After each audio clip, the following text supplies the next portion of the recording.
Color guard, present the colors, please.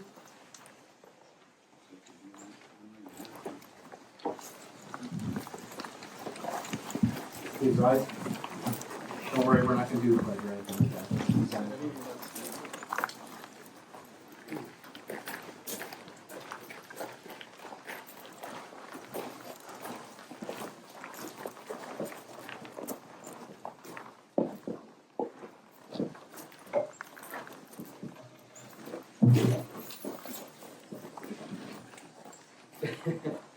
Okay.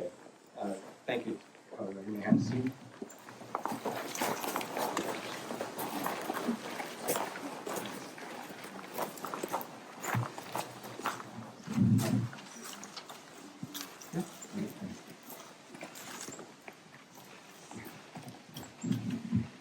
Welcome, everybody. My name is Troy Brokenshire. I'll be your MC of sorts for the day. Welcome to Camp Minsi. If you've never been here before, what you've seen is just a little bit of our beautiful camp. We've got another 1,000 acres that way and about almost 70,000 acres of state game lands above that. It's our happy place. It was Matt's happy place. And you can see why. So welcome and thank you for being here. Yep, did that bit. Okay. Before we begin, I just want to thank the people that helped put this together. Jamie asked me to organize it, and I was very honored. And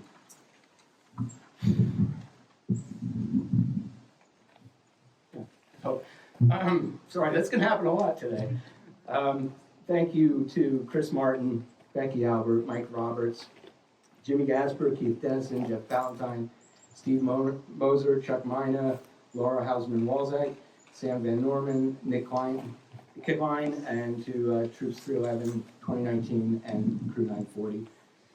Thank you very much. And to Ranger John Buzz. Yeah, so thank you for entrusting me with this day. It's been a privilege to give Matt the send-off that he deserves and that he would have wanted. After the service, if you all please join us in the dining hall. We've got some slides going on up there. We've got Matt's playlist going on up there. We're gonna have a story time. I'll have a sign-up sheet. So we have some sort of organization to it. But just if you feel compelled, please just stand up and tell a story. We won't stop you. So there'll be food and drinks provided afterwards, not dinner or anything like that, some light snacks and whatnot. Up there you also find this notebook. This is what we're calling a memory book, or normally when you go to a service, you go into church and you sign the book or whatever. You're welcome to do that, just sign it. But you're welcome to write whatever you want. We had this at the annual staff and alumni picnic in July. And I was touched when I opened it to see that everyone wrote a little note to Matt, comma, this, that, and the other. So you're welcome to do that, or just simply put your name. And this will go to the family when we're done.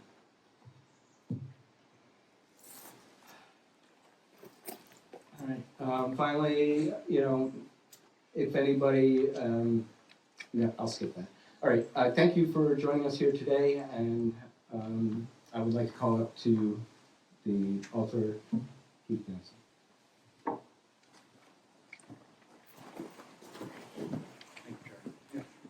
My name is Keith Dennison, and I've known Matt since I was a camper here in 1992 in Troop 166 from New Jersey. And I got to call him my friend after I started working here in 95 and 96. And then through involvement from posts throughout the rest of the 90s, I really got to know Matt. And in fact, it wasn't just me that was gravitated to him. The troop leaders and the scouts in Troop 166 were also so impressed with the way Matt cared about everything and about making people the best they could be, that we made him an honorary member of our troop and gave him that honor.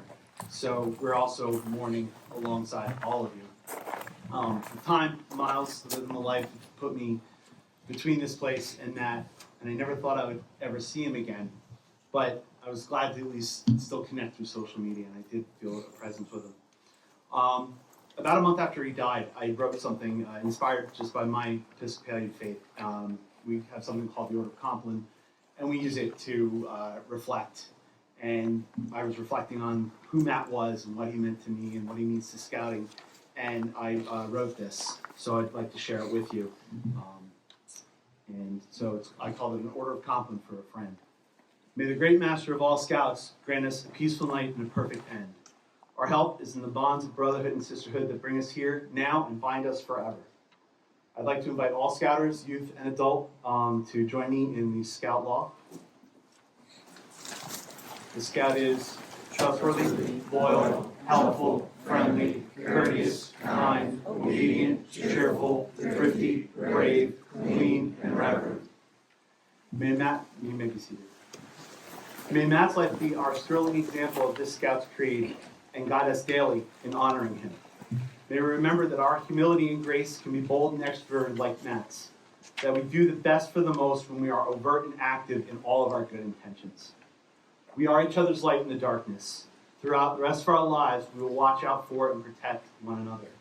We'll be present for one another and protect one another through the hurts of this night, so that those who are wearied by Matt's absence and all the changes that this brings can find refuge in the changelessness of our individual collective memories of our earthly departed dear friend, son, brother, partner, and father. Each night, Matt's memory will illuminate the darkness and bring us through to the new day where we're just a little stronger and we can be just a little louder than the day we just left.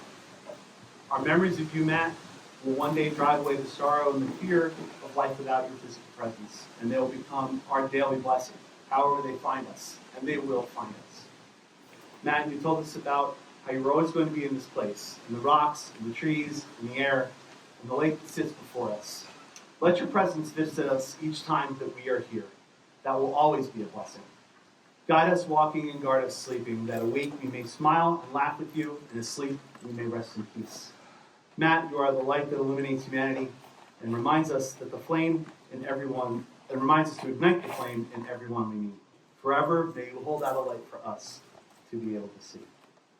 At this time, I'd like to welcome Matt's partner Jamie and his children Cora and Ike to speak.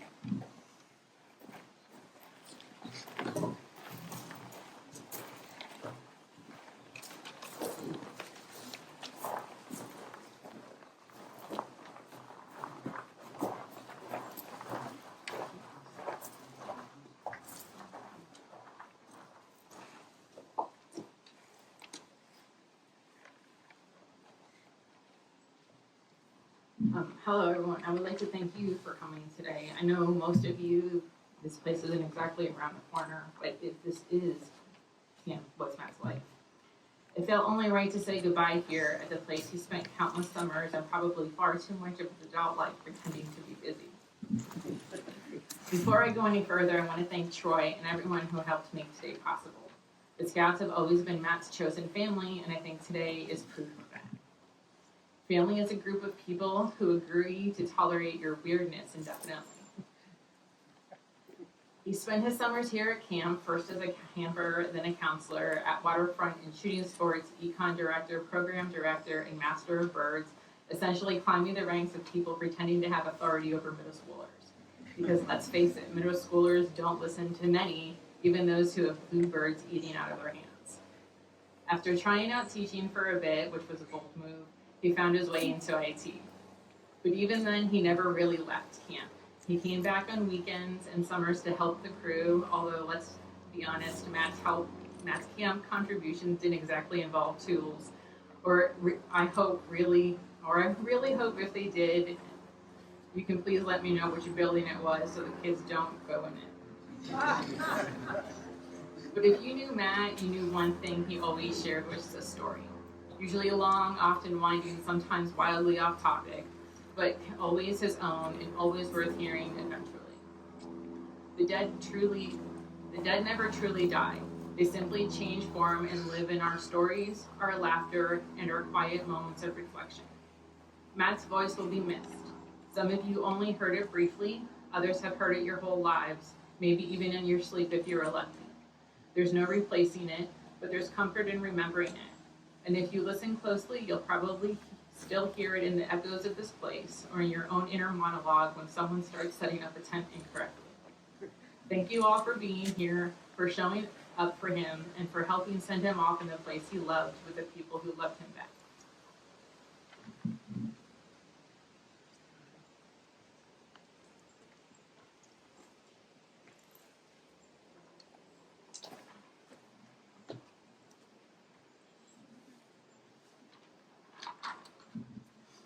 He is Gone by David Harkins. You can shed tears that he is gone, or you can smile because he has lived. You can close your eyes and pray that he will come back, or you can open your eyes and see all that he has left. Your heart can be empty because you can't see him, or you can be full of the love that you shared. You can turn your back on tomorrow and live yesterday, or you can be happy for tomorrow because of yesterday. You can remember him and only that he is gone, or you can cherish his memory and let it live on.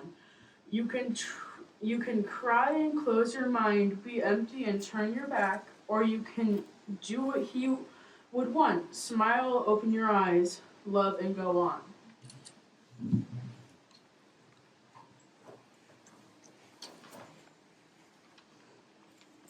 Hello. Those we love don't go away by unknown. Those we love don't go away. They walk beside us every day. Unseen, unheard, but always near. Still loved, still missed, and very dear. Wishing us hope in the midst of sorrow, offering comfort in the midst of pain, both today and tomorrow.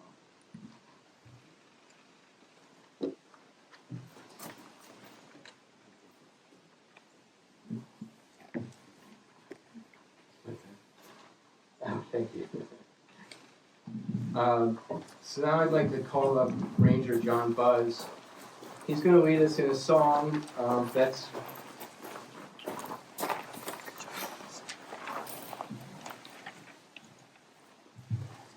Troy, take your time, we'll wait. what's that? Take your time, we will wait. Thank you. Matt taught me this song when I was on staff with him back in the early 90s.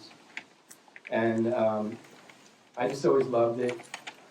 It was sung by a band called Covenant, if you remember them. So during summer camp, on one of the nights, it changes over the years, but the whole camp comes down here to the chapel and we do what we call a Vesper ceremony. And at that ceremony, we read poetry and whatever somebody feels like they want to talk about. And this was a song that we always did. And amazingly, after we were no longer on staff, the new staff kept doing it. And I think it's been done continuously since the 90s. So a long time. And we were pleased and honored that John took it over. And actually, this will be the first time that I'm going to hear John lead this song. But this has been his baby for how long now? 4 years? 4 years. So, ladies and gentlemen, John Buzz. Thank you, Troy. So I'm going to review the chorus with everyone. We'd like you all to please join along in the chorus. So I will sing the chorus first, and then after the chorus, I'm going to go right into the verses. The chorus goes like this. Go ahead. Sorry about that. Yeah. So go ahead and hate your neighbor. Go ahead and cheat a friend. Do it in the name of heaven. You can justify it in the end. There won't be any trumpets blowing come the judgment day. On the bloody morning after, one tin soldier rides away. Listen, children, to a story that was written long ago about a kingdom on the mountain and the valley folk below. On the mountain was a treasure buried deep beneath the stone, and the valley people swore they had it for their very own. Go ahead and hate your neighbor, go ahead and cheat a friend. Do it in the name of heaven, you can justify it in the end. There won't be any trumpets blowing come the judgment day. On the bloody morning after, one tin soldier rides away. So the people of the valley sent a message up the hill, asking for the buried treasure, tons of gold for which they kill. Came an answer from the kingdom, with our brothers we will share all the secrets of our mountain, all the riches buried there. Go ahead and hate your neighbor, go ahead and cheat a friend.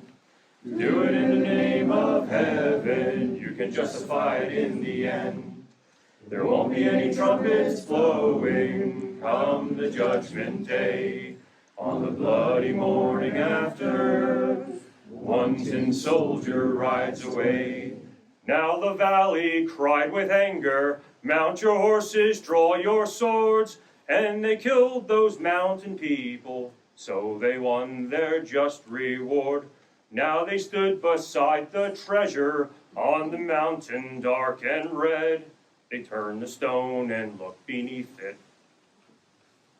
Peace on earth was all it said. Go ahead and hate your neighbor, go ahead and cheat a friend. Do it in the name of heaven, you can justify it in the end. There won't be any trumpets blowing come the judgment day. On the bloody morning after, one tin soldier rides away. Thank you.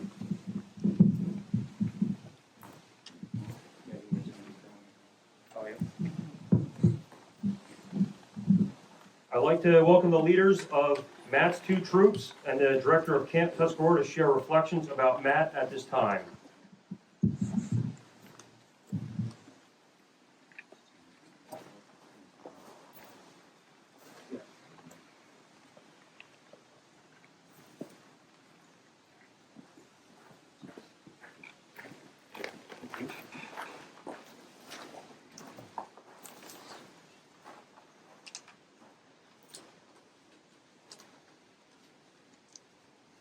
Good afternoon, everybody.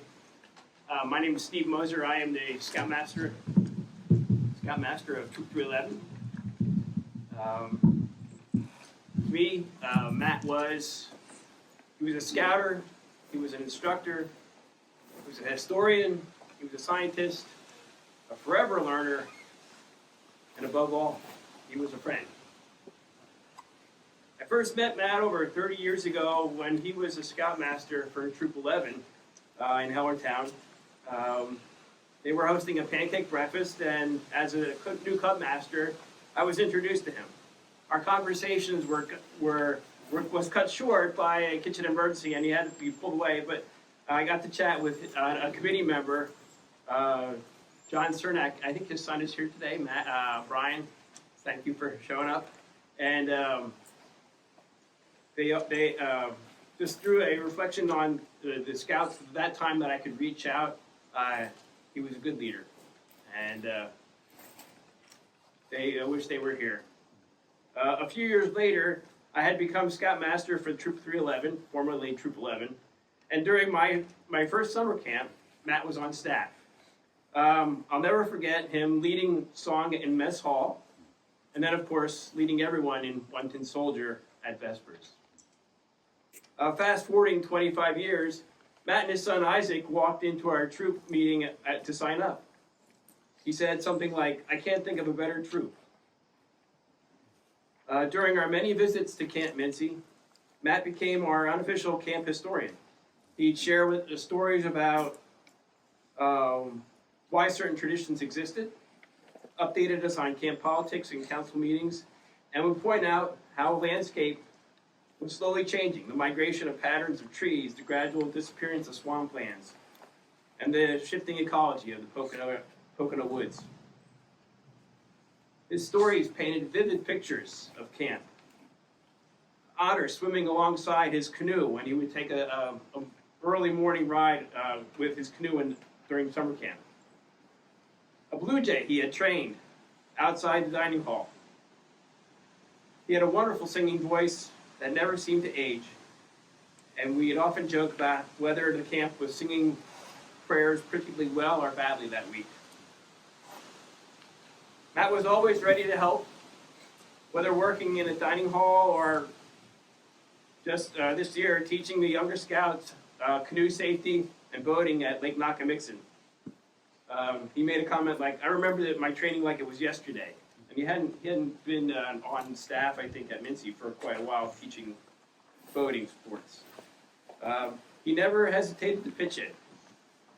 He and Isaac became regulars at our service projects, always willing to push a broom, clear tables, or handle whatever was needed. At his final meeting with our troop, Matt exemplified the spirit of service that defined him.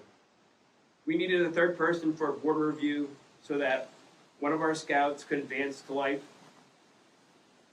Matt wasn't there at the time, but when Isaac called him and asked him if he could come, Matt arrived 20 minutes later, ready to help. Always helpful, he will be deeply missed. We will remember him and honor his memory. Thank you.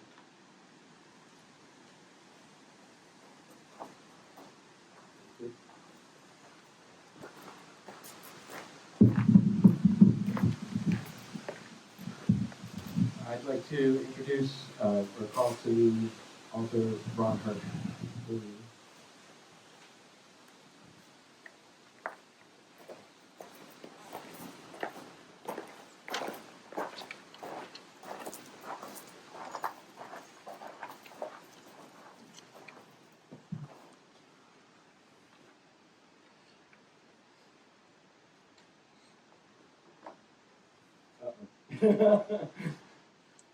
Yes, I got it on my phone. Good. I didn't put it in there. I couldn't even get it.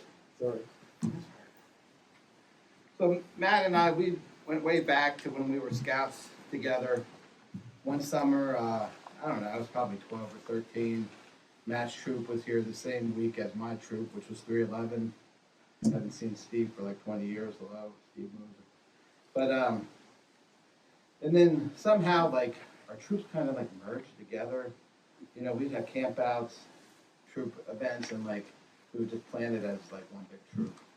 And then Matt and I were on staff so many summers together in the early 80s.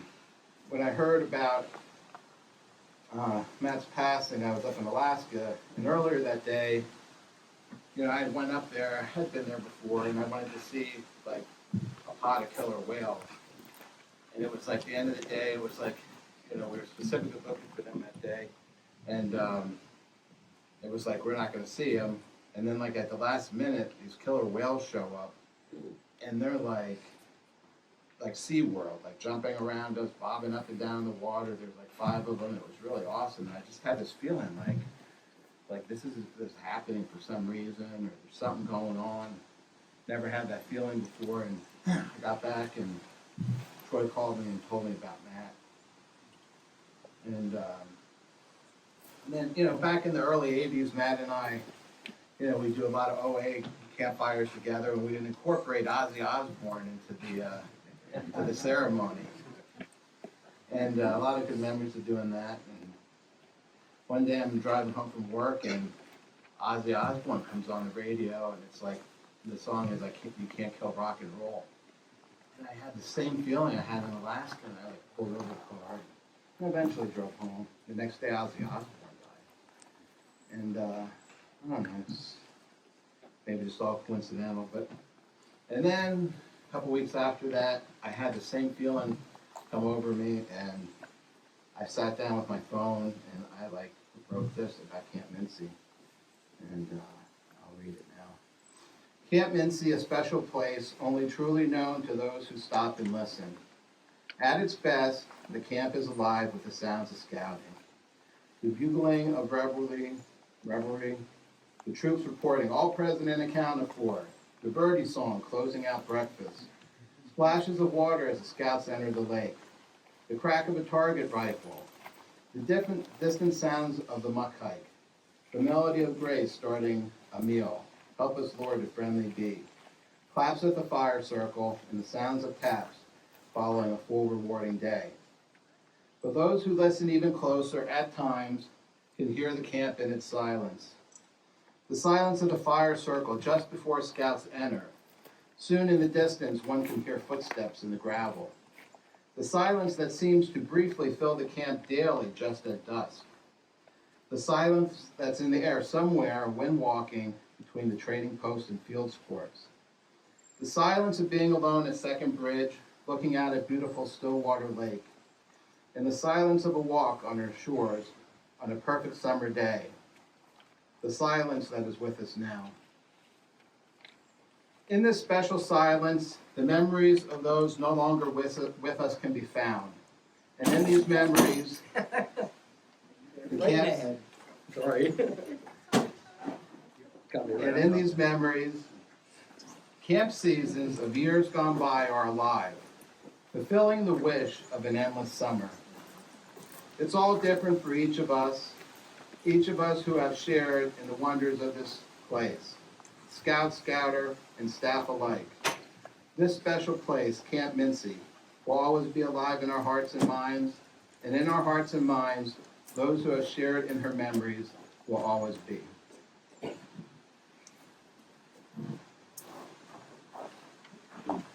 Thank you, Ron. I'd like to call Matt's brother Eric.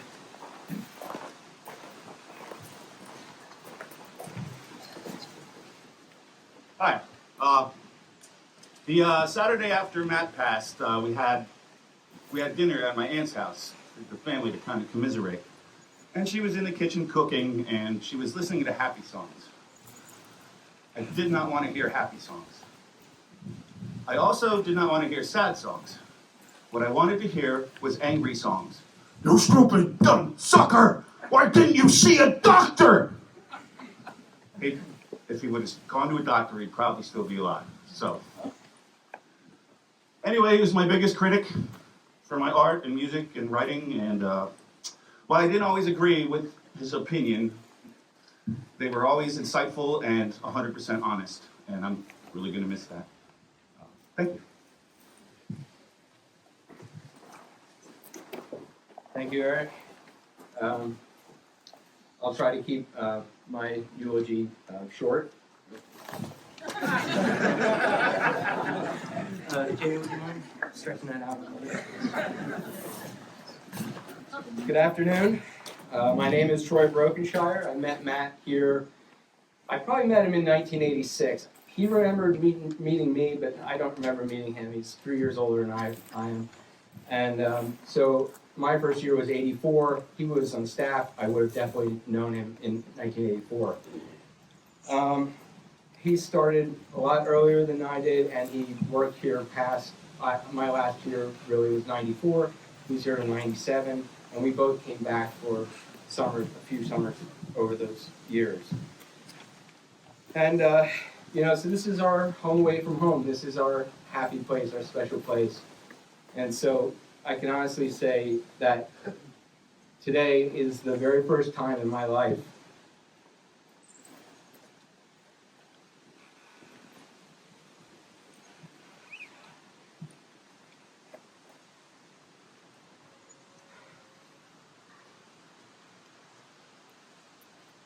where I don't want to be here.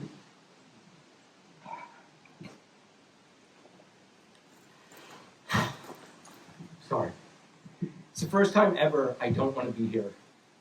Not today, not for this, not for him. Before I move on, I want to express my deepest condolences to Matt's partner, Jamie, and their children, Isaac and Cora.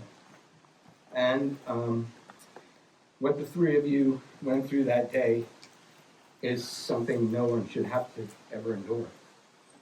And I'm sorry.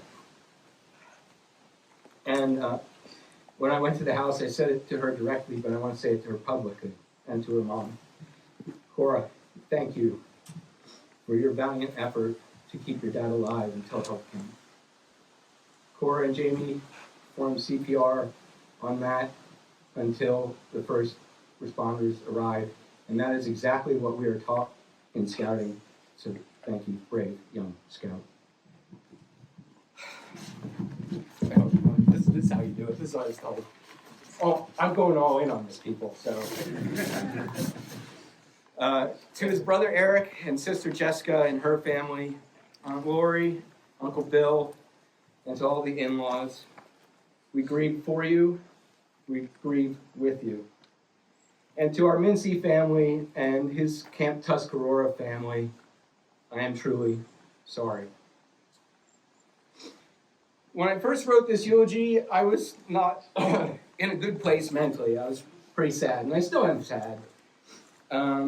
But the other day, I thought, people are going to need signs, because a lot of you haven't ever been here before, and so I came up with some silly signs. I don't know if you saw them on the way in. My favorite is, Matt would want you to keep going. And it just sort of lifted my spirit a bit. And although I'm getting a bit verklempt here, and although I grieve for him, I feel a little more at peace with the whole thing, as you can tell. So, but it's still hard to know what to say, how to process losing one of my closest and dearest friends, one of the best people I've ever known, the first of my longtime scout friends to die. And it's very hard to eulogize him. I mean, how do you sum up a 40-year friendship in a 45-minute eulogy? Sudden death is the worst. To have someone ripped out of your life, never to be seen again on this earth. No more phone calls, no more conversations, no more laughter. It's unbearable. It's unreal. When my 23-year-old nephew died in 2015, that's when I first experienced gut-wrenching, soul-crushing pain. 4 of the 5 stages of grief all at once. Denial, anger, bargaining, depression. Acceptance is the last, and I'm still working on that. When I first got the news, I just started screaming at him. I was so angry, and I did the same for Matt. When I got that news, I was screaming at him, and I was so angry, I threw my iPhone, into my wall. I threw it against the wall, and it made this sparkle. I thought, oh, that's pretty. So I grabbed it, and I did it again. And then I collapsed on my bed, crying uncontrollably, unable to move, unable to breathe.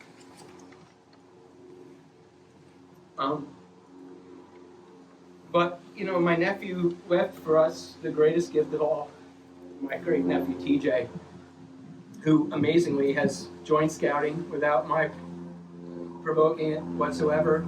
He was a CIT this year at camp, and he'll be on staff again next year. And hopefully, this will soon be his happy place, but I hope he never has to do this. It's weddings that should be happening here and other celebrations, not this. I hadn't felt pain like that again until June 11th.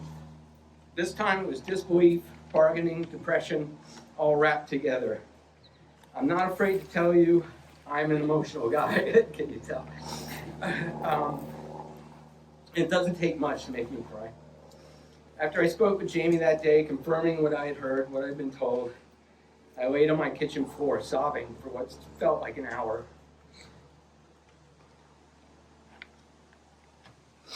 When I came here for the first time after his death, it was like I walked into this place for the first time ever. It felt so strange, and I just had to walk. I had to go, and made my way out to Hunter's cabin, which is about a mile out that way, just crying and yelling at him because he was stupid. The smartest guy we know, and he'll tell you that, or he would have, dead men tell no tales.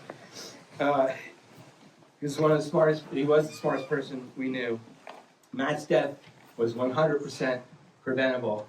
So I implore all of you who are experiencing health issues and who are keeping it to yourself, don't, for the sake of your family, especially if you have children. Go to the doctor. Somebody will pay for it. So yeah, one of the stages of grief is anger, and I am angry, but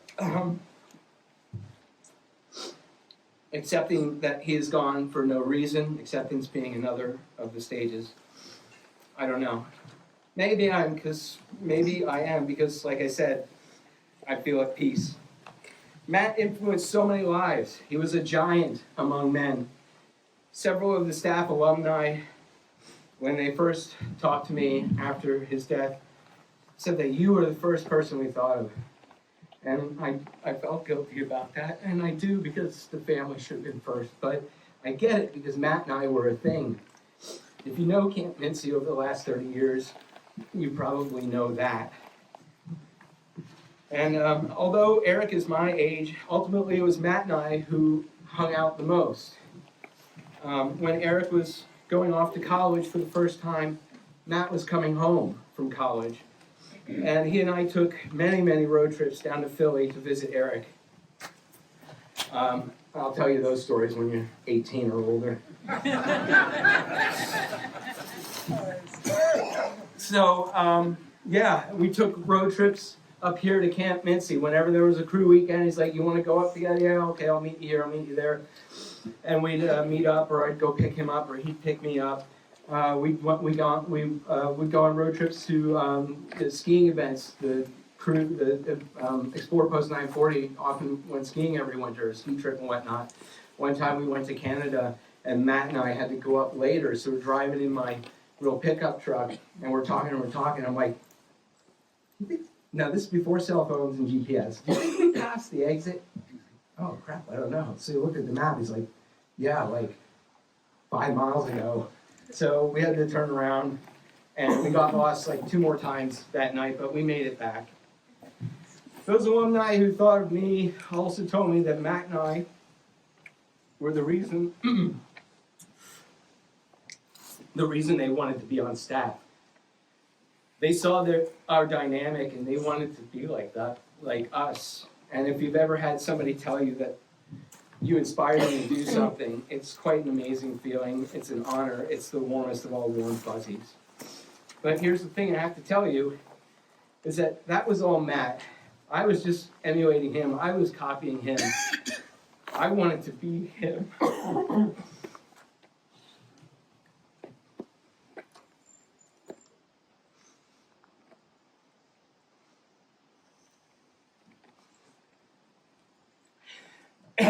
He's the one who taught me how to lead a song, how to project, how to act. He's the one who taught me how to teach. He's the one that showed me how to stand your ground in the face of ignorance and how to do it respectfully. He didn't do this by giving lessons or speeches. He did it by being who he was, by setting the kind of example you couldn't help but want to follow. He was the guy I looked up to.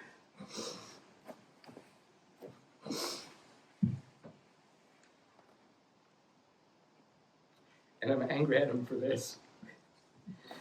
He was the guy that I looked up to when I was a counselor in training at CIT.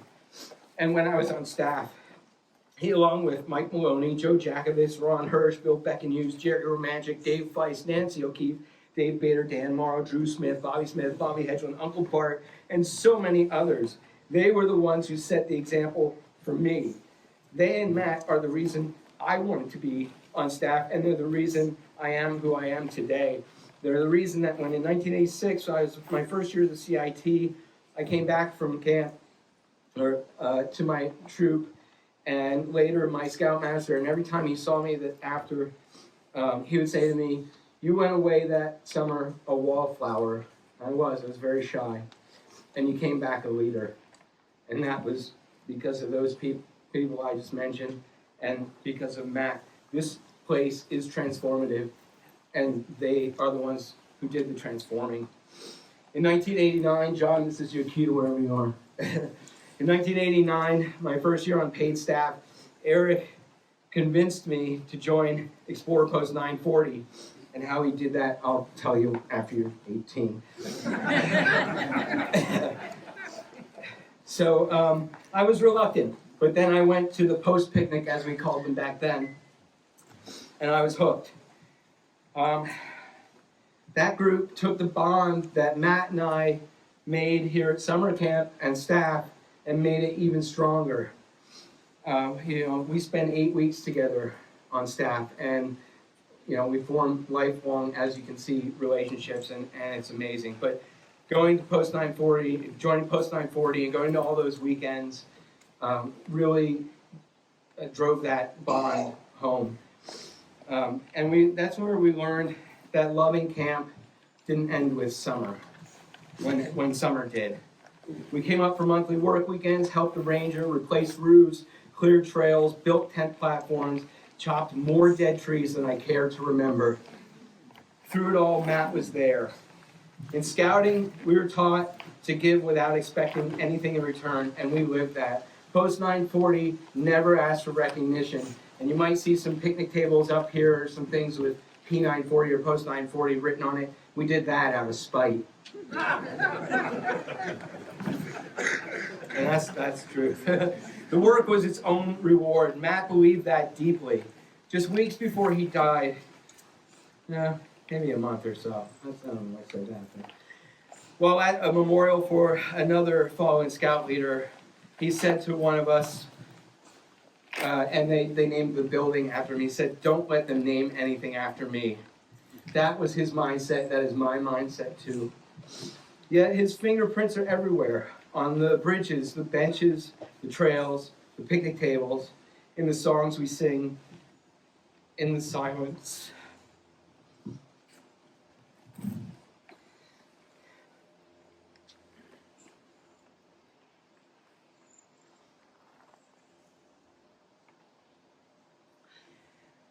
I idolized Matt, and he saw something in me that made him want to be my friend. I don't know what, but how lucky am I? Matt and I just clicked. We never had a fight that I can remember. Sure, we annoyed each other sometimes, but it was extremely rare. Mostly, we talked during our long rides from camp from the valley. We reminisced and we laughed a lot. I could go on for hours. I'm almost out of scroll. So, if I told you every story or talked about Matt as much as I would want to, you'd have to come back for me in the spring sometime. So I'll end it here. I never told him to his face, but he knew I loved him.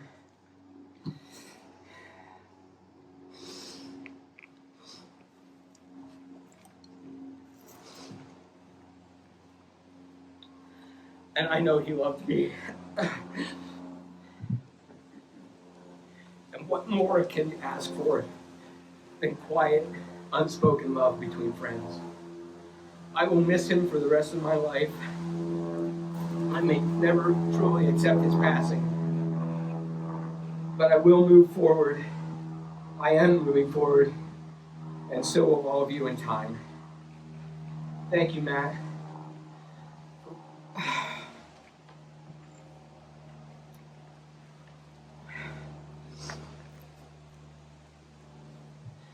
For being my friend. I love you. Let's honor Matt by living as he did, giving freely, loving deeply, and leaving this place, this world, a better place than we found it.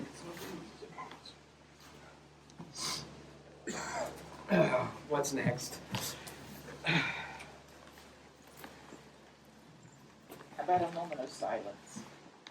Yeah, let's take a moment of silence, and then, John, you know what to do.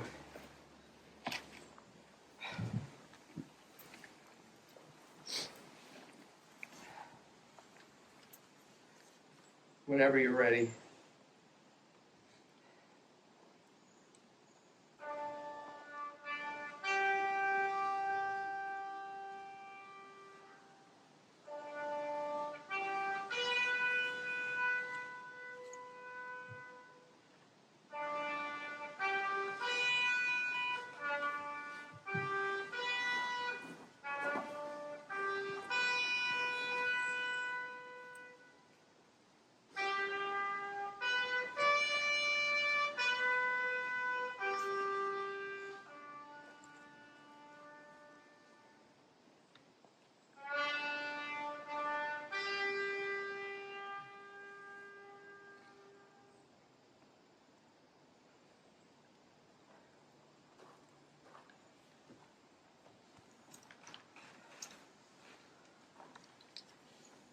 The Scoutmaster's benediction, or part of it, is recited by many troops to close their meetings.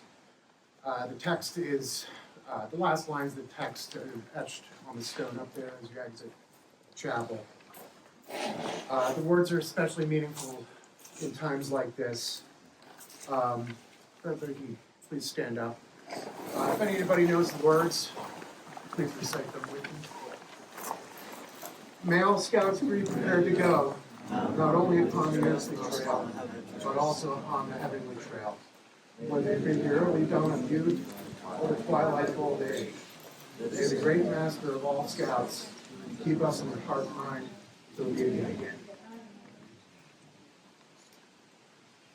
Will the color guard please retire the colors?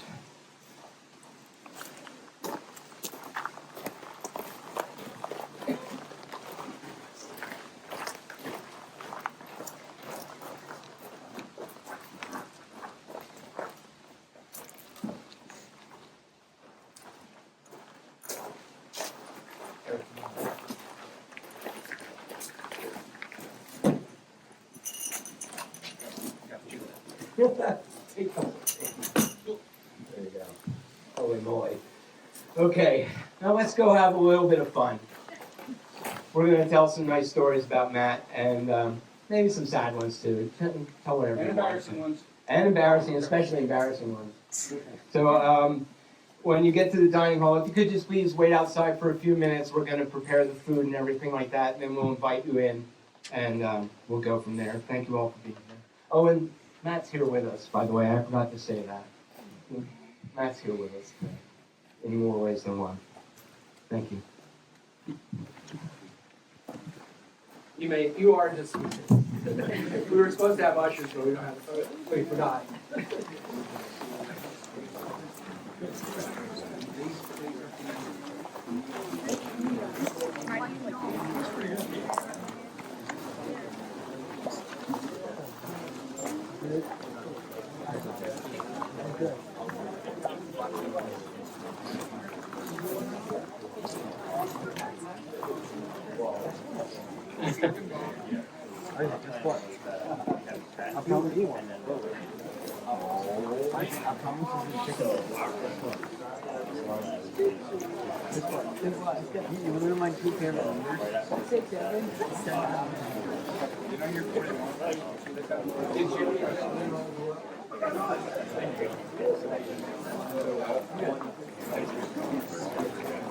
Everybody was on the same page.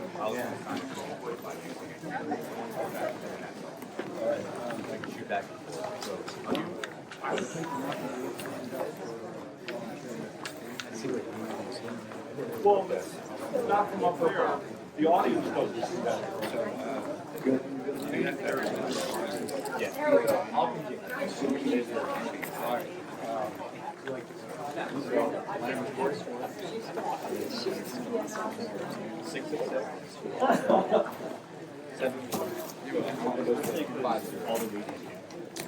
I don't think that counts.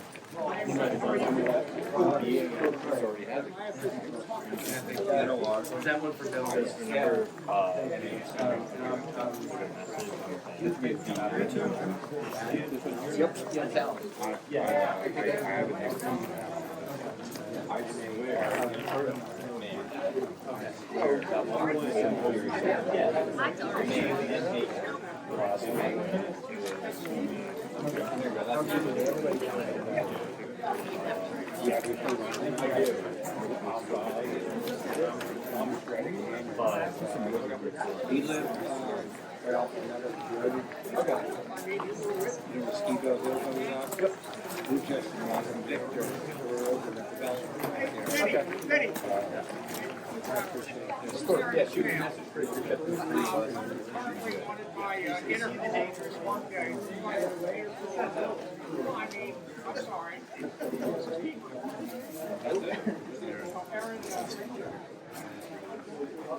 Yeah, I know, one of the girls called I thought it was this one?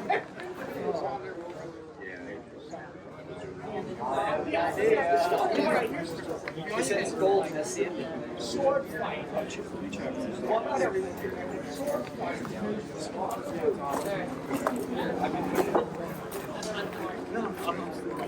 Right now?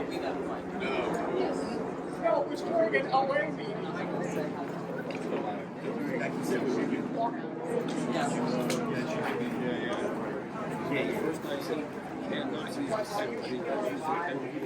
Yeah. I've been looking